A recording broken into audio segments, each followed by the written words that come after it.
Good afternoon વિદ્યાર્થીઓ.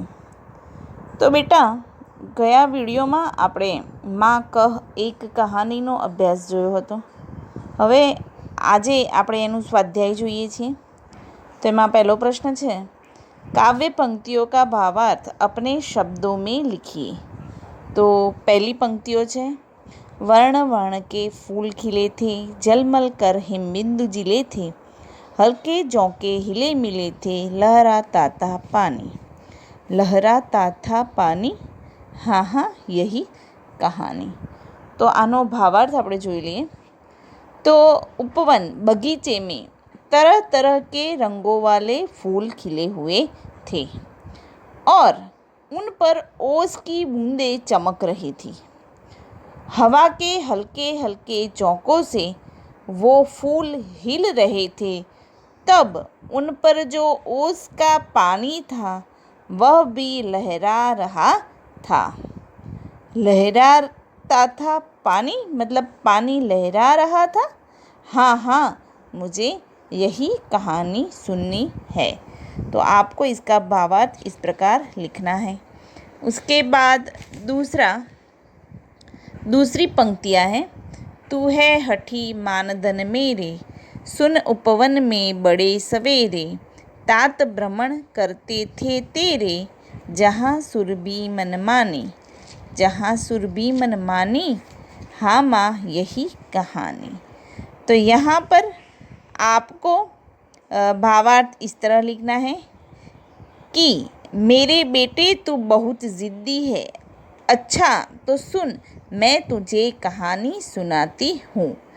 एक दिन बड़े सवेरे तुम्हारे पिताजी बाग में भ्रमण कर रहे थे. अर्थ होता है घूम रहे थे.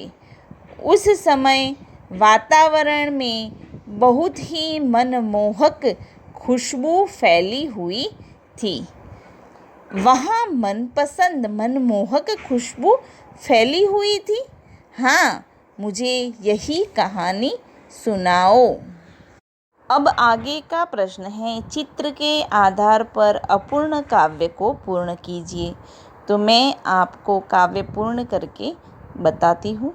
माँ मुझको भी पौधा दे दे, मैं भी वृक्ष लगाऊंगा. किसान मुझको खाद दे दे, मैं भी वृक्ष लगाऊंगा. उस पौधे को पानी देकर बड़ा वृक्ष बनाऊंगा.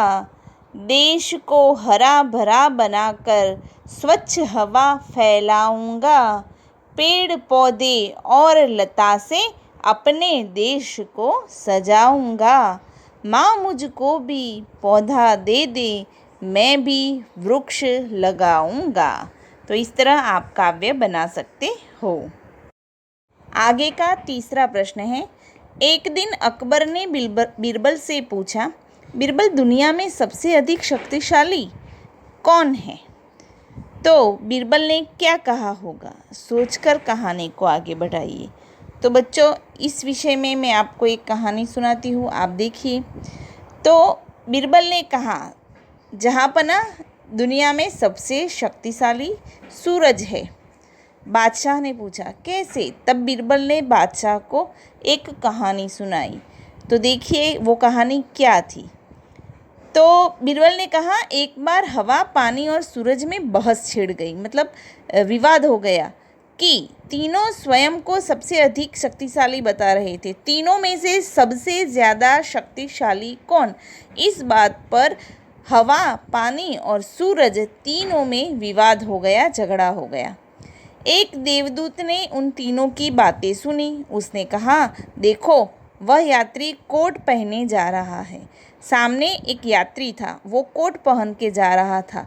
तो उस देवदूत ने कहा, जो उसका कोट निकलवा दे वही सबसे अधिक शक्तिशाली है.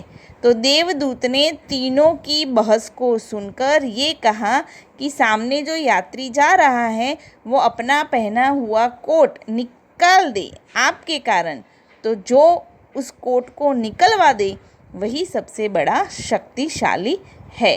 तो यहाँ पर सबसे पहले हवा ने प्रयत्न किया अपने आप को साबित करने के लिए। तो हवा ने क्या किया, वो तेज चलने लगी, उसने तूफानी रूप ले लिया। यात्री का कोट फड़फड़ाने लगा, उसने हाथ से कसकर कोट को पकड़ के रखा किंतु निकाला नहीं। आखिर हवा ने हार मान ली। अब पानी ने अपनी ताकत दिखानी शुरू कर दी। जोर की बारिश होने लगी। यात्री पूरी तरह भीग गया पर उसने कोट को नहीं निकाला और अंत में बारी आई सूरज की। सूरज ने अपनी धूप को इतना तेज कर दिया, इतनी तेज धूप निकली कि यात्री गर्मी सहन न कर सका। वह पसीना पसीना हो गया। परेशान होकर उसने कोट निकाल दिया और इस तरह सबने मान लिया कि सूरज की शक्ति ही सबसे अधिक है और बादशाह ने भी बीरबल की बात को मान लिया। तो अब आगे देखते हैं चौथा प्रश्न। अगर पाठशाला के सामने दुर्घटना हुई तो आप क्या करोगे? तो बच्चों, इसका मैं आपको उत्तर देती हूँ, सुनिए।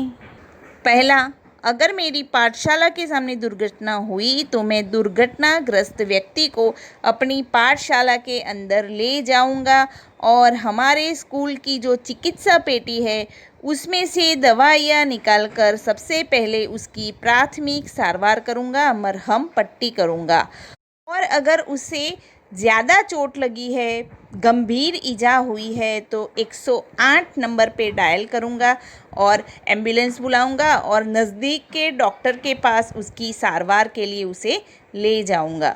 इस तरह मैं उसकी मदद करूँगा। अब पांचवा प्रश्न देखते हैं। इस कविता को कहानी के रूप में लिखिए। तो कहानी इस प्रकार होगी। गौतम बुद्ध जब युवा थे तब वे सिद्धार्थ नाम से जाने जाते थे। वे तप करने के लिए घर-बार छोड़कर वन में चले गए थे। तब उनकी पत्नी जिनका नाम था यशोधरा और उनका पुत्र जिसका नाम था राहुल, वे महल में रहते थे। एक दिन नन्हा मुन्ना राहुल अपनी माँ से कहानी सुनाने को कहता है और माँ यशोधरा सिद्धार्थ की बचपन की कहानी उसे सुनाती है। तो कहानी सुनाते हुए कहती है कि एक दिन तुम्हारे पिताजी बाग में घूम रहे थे, तब अचानक कहीं से बाण से घायल होकर हंस नीचे गिरता है। सिद्धार्थ उसे उठा लेते हैं और उसका उपचार करते हैं, उसको प्यार से सहलाते हैं और हंस को बचा लेते हैं। थोड़ी ही देर में हंस को घायल करने वाला शिकारी वहां पहुंच जाता है और वो राजकुमार से अपना शिकार वो घायल हंस मांगने लगता है। सिद्धार्थ ने उसे हंस देने से साफ इनकार कर दिया। शिकारी तब बहुत ही क्रोधित हुआ और बोला, यह हंस मेरे बाण से घायल हुआ है, इसलिए यह हंस मेरा है। तब सिद्धार्थ कहते हैं, मैंने इसे बचाया है इसलिए इस हंस पर मेरा अधिकार होता है।